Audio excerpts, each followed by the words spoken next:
ओम नमः शिवाय, जय महाकाल। हम सबको पता है कि 26 नवंबर में कार्तिक पूर्णिमा साथ ही साथ देव दीपावली का बहुत ही पावन सा पर्व है और मेरी तरफ से आप सभी को देव दीपावली की बहुत बहुत शुभकामनाएं, है ना। तो आज की इस वीडियो में हम लोग देव दीपावली पे करने वाले 4 उपाय को समझेंगे जो कि बहुत ही फेमस उपाय हैं। हर बार पूज्य गुरुजी अपनी कथा में इन उपायों को ज़रूर बताते हैं। तो पहले उपाय की हम लोग बात करेंगे जो कि पान के पत्ते के ऊपर शहद वाला उपाय है।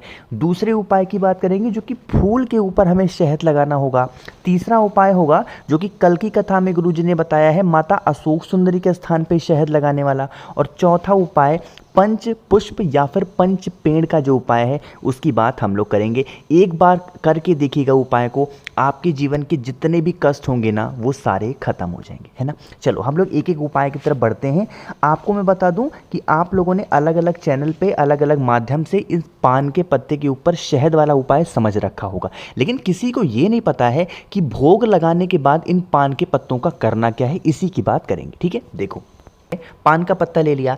पान के पत्ते के साथ आपको इस तरीके से शहद लेना है। मैं यहाँ पर किसी कंपनी का प्रचार नहीं कर रहा हूँ, बट मैं आपको दिखा रहा हूँ कि इस तरीके से शहद आपको लेना होगा, ठीक है। 1 चम्मच के आसपास शहद लेना, उस शहद को इस पान के पत्ते के ऊपर गिराना, ठीक है। गिरा लेना अच्छे तरीके से। और गिराने के बाद में जहाँ पर भी आप देव दीपावली की पूजन करोगे, माता लक्ष्मी, भगवान गणेश की, तो माता लक्ष्मी के सामने आपको उस पान के पत्ते के ऊपर जो शहद है उसका भोग लगाना है। अभी परसों की कथा में गुरुजी ने बताया था कि माता लक्ष्मी को वैसे तो सारी चीज़ें बहुत प्रिय हैं, बहुत पसंद है उनको, बट उनको शहद का भोग बहुत प्रिय है। जो भी व्यक्ति लगा देता है उनके घर में कभी माँ लक्ष्मी की कमी नहीं होती, पैसों की कमी नहीं होती। सुना है आप लोगों ने। तो आपको क्या करना है, पान के पत्ते का भोग लगाना है शहद वाला।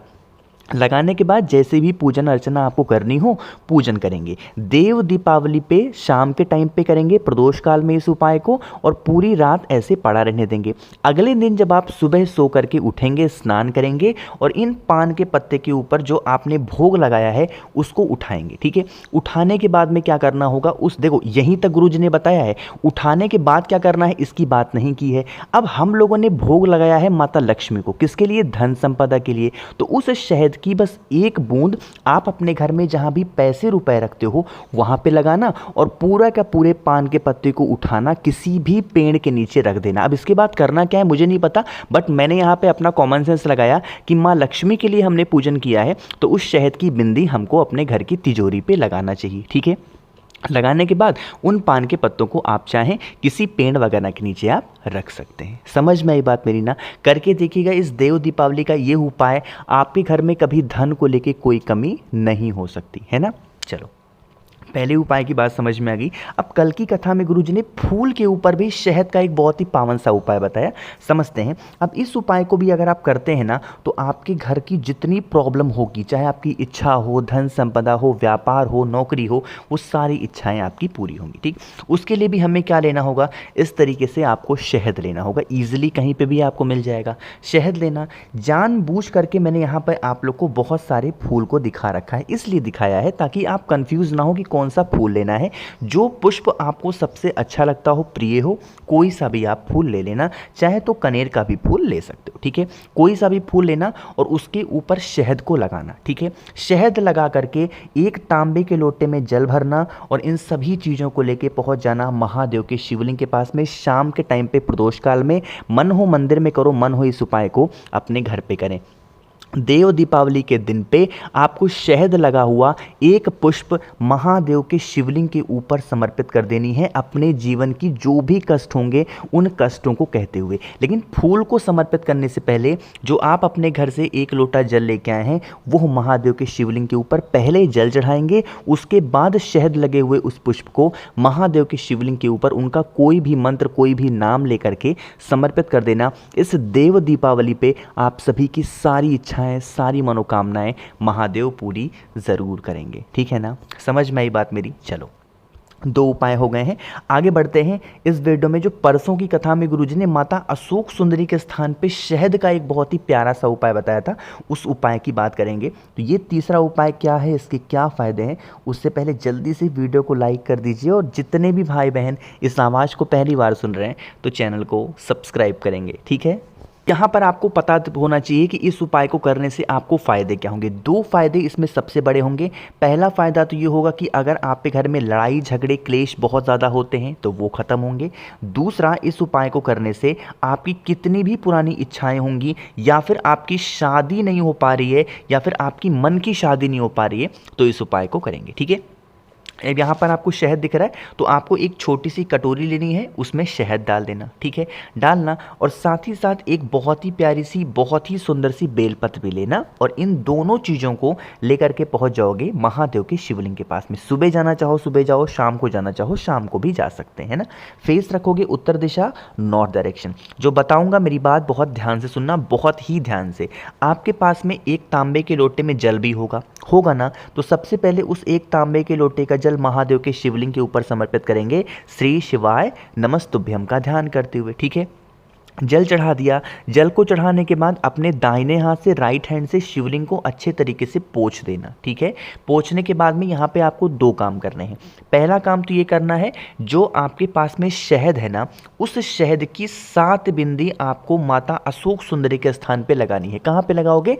माता अशोक सुंदरी के स्थान पे। किस तरीके से, समझो, एक मिनट, देखो कैसे लगा रहा हूं मैं, इस तरीके से। और जितनी बिंदियां लगाओगे, श्री शिवाय नमस्तुभ्यम का स्मरण करते जाएंगे, बिंदियों को लगाते जाएंगे। कितनी बिंदी होगी? 3 3 6, एक और लगा देते हैं। 7 बिंदी यहाँ पे आपके सामने लग गई है। इन 7 बिंदियों को लगाने के बाद में आपको क्या करना है, जिस भी वजह से आपके घर में क्लेश होता है, लड़ाई होती है, कोई इंसान है बहुत गुस्सा करता है, क्रोध करता है, उसका नाम और गोत्र बोलेंगे। जिस भी कारण से घर में लड़ाई हो रही है, उस कारण का नाम महादेव के सामने बोलेंगे, माँ अशोक सुंदरी से प्रार्थना करेंगे। ठीक है, प्रार्थना करने के बाद में ये जो आपने यहाँ पे छोटी छोटी 7 बिंदियाँ लगाई हैं शहद की, एक उसी कटोरी में आपको इन 7 की 7 बिंदियों को वेट इन 7 की 7 बिंदियों को उस कटोरी में आप रोक लेना। ठीक है, रोकने के बाद में फिर एक लोटा जल महादेव के शिवलिंग के ऊपर समर्पित करेंगे, श्री शिवाय नमस्तुभ्यम का ध्यान करते हुए, है ना। पहला काम यहाँ पे पूरा होता है। इस शहद की कटोरी को संभाल के अपने पास रखेंगे। अभी बताता हूँ करना क्या है। दूसरे नंबर पे आपके पास में बेलपत्र होगी, है कि नहीं है। अब अगर मान लेते हैं कि आपकी शादी नहीं हो पा रही है, बहुत ज़्यादा एज हो गई है ना, नहीं हो पा रही है शादी, तो इस उपाय को करेंगे। या फिर आपकी कोई मनोकामना है जो बहुत पुरानी है, वो पूरी नहीं हो पा रही है, तो भी इस उपाय को करेंगे। ठीक है, जिस जगह पे शहद चढ़ाया था आपने, उसी जगह पे उस एक बेलपत्र को चढ़ाओगे, जिसकी डंडी हो जाएगी बाहर की तरफ और पत्ती होगी महादेव की तरफ। देव दीपावली के दिन शहद की 7 बिंदी लगा करके उन 7 बिंदियों को निकाल के उस जगह पे बेलपत्र चढ़ा देने से हमारे जीवन के जो कष्ट होते हैं वो तो खत्म होते ही होते हैं, साथ ही साथ हम जिस कामना से इस उपाय को करते हैं वो विशेष, वो कामना महादेव पूरी ज़रूर करते हैं। बेलपत्र चढ़ाने के बाद फिर आपको जल नहीं चढ़ाना है। जिस कटोरी में आपने रखा हुआ था शहद, उसको लेकर के फिर आप अपने घर चले जाना। घर जाओगे, एक लोहे का गेट आपको नजर आएगा, उस लोहे के गेट से अंदर एंट्री लोगे। जो लकड़ी का मेन गेट होता है, उस मेन गेट पर आपको उस शहद की एक छोटी सी बिंदी वहां पे लगा देनी है। किसके नाम से? माता अशोक सुंदरी का ध्यान करते हुए, स्मरण करते हुए। करके देख लीजिएगा, कभी आपके घर में क्लेश नहीं होगा, कभी लड़ाई झगड़े नहीं होंगी। जितनी नेगेटिव एनर्जी होगी इस दरवाजे से टकरा करके आपके घर से बाहर ही बाहर लौट जाएंगी, है ना। तो ज़रूर करना है सभी लोगों को इस उपाय को, है ना। 3 उपाय की हमने बात कर ली है। आगे बढ़ते हैं इस वीडियो के सबसे आखिरी, यानी कि 5 पेड़ पर जो दीपक लगाने का उपाय है। कल या फिर परसों की कथा में देव दीपावली वाले गुरुजी ने बहुत ही ध्यान से, बहुत ही प्रेम से बताया था। चलो समझते हैं वो कौन से 5 पेड़ हैं और कहाँ पे गोल बत्ती, कहाँ पे लंबी बत्ती लगाना होगा। ठीक है, समझते हैं। देखो, सबसे पहला जो दीपक लगाओगे, जो माँ लक्ष्मी को बहुत प्रिय है, जो पेड़ है, भगवान भोलेनाथ का जो आशीर्वाद उन्हें मिला था, बेल पेड़ के नीचे शाम के टाइम पे प्रदोष काल में पहला दीपक लगाओगे, घी का दिया, लंबी बत्ती का, गोल बत्ती नहीं लगेगी। पहला कहाँ पे? बेल पेड़ के नीचे। दूसरे हम लोग बात करते हैं तुलसी माता के पेड़ के नीचे लगाओगे। जैसे ही मैंने तुलसी माता का नाम लिया, लोगों के दिमाग में सवाल आया होगा, भैया रविवार का दिन है, इस दिन तो हमें नहीं करनी चाहिए पूजन, कैसे करेंगे हम? देखो, हमें रविवार के दिन माता तुलसी की पूजा नहीं करनी चाहिए, ना ही इनके अंदर जो इनका मतलब जड़ होता है वहाँ पे जल चढ़ाना चाहिए। लेकिन अब दीपक तो हमें लगाना ही है, तो कोई ज़रूरी नहीं कि आप माता तुलसी के बिल्कुल नज़दीक लगाओ। इनका ध्यान करते हुए, इनका स्मरण करते हुए गमला हो या फिर जो भी हो थोड़ी सी दूरी पे लगाओगे। कहाँ पे लगाओगे? थोड़ी सी दूरी पे लगाओगे, काफ़ी डिस्टेंस रहे गमले, क्योंकि 5 पेड़ के नीचे हमें लगाना चाहिए देव दीपावली पे, जिसमें से एक पेड़ तुलसी माता का पौधा भी माना जाता है। ठीक है, थोड़ा सा दूर लगाओगे, घी का दिया लगाओगे, गोल बत्ती का, यहाँ पे लंबी बत्ती नहीं गोल बत्ती लगेगी। 2 पेड़ हो गए हैं, आगे बढ़ते हैं। तीसरे पेड़ का जो प्रावधान दिया गया है वो है पीपल पेड़। बट रविवार का दिन है तो पीपल पेड़ पे कैसे जाएंगे पूजन करने, इसीलिए उसका एक ऑल्टरनेटिव पेड़ माना गया है, वो है शमी का पेड़। तो जो तीसरा दीपक लगाओगे घी का दिया गोल बत्ती का शाम के टाइम पे प्रदोष काल में, पंच पेड़ में से वो है तीसरा पेड़ शमी का पेड़। ठीक है, शमी पेड़ के नीचे लग गया है। चौथे पेड़ की हम लोग बात करते हैं, यहाँ पर मैं पेड़ लगाना भूल गया, वो पेड़ है बरगद का पेड़, है ना। अगर मैं इंग्लिश में बात करूँ तो बनियान ट्री यानी कि वट वृक्ष के नीचे घी का दिया गोल बत्ती का आपको लगाना होगा, बरगद पेड़ के नीचे शाम के टाइम पे प्रदोष काल में। 4 पेड़ की बात हो गई। एक आखिरी पेड़ की बात हम लोग करते हैं जो कि भगवान हरि, भगवान नारायण को बहुत प्रिय है। अभी बैकुंठ चतुर्दशी आई थी, उस दिन हरिहर मिलन होता है, आंवले पेड़ के नीचे आपको पता होना चाहिए, है ना।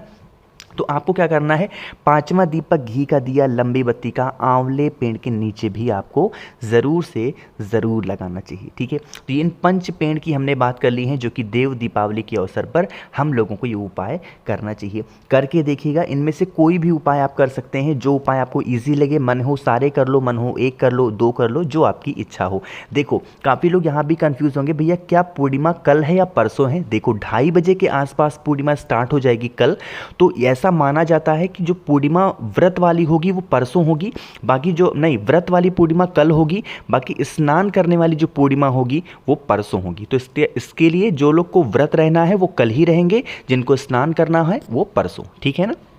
तो अगर आपको मुझसे फ़ोन पे बातें करनी है तो इंस्टाग्राम या फिर फेसबुक पे फॉलो कर सकते हैं, सर्च करेंगे द नेचुरल प्लैनेट 108। और जितने भी लोग इस आवाज़ को पहली बार सुन रहे हैं चैनल सब्सक्राइब करेंगे और वीडियो को लाइक ज़रूर किया करिए। ओम नमः शिवाय, जय महाकाल।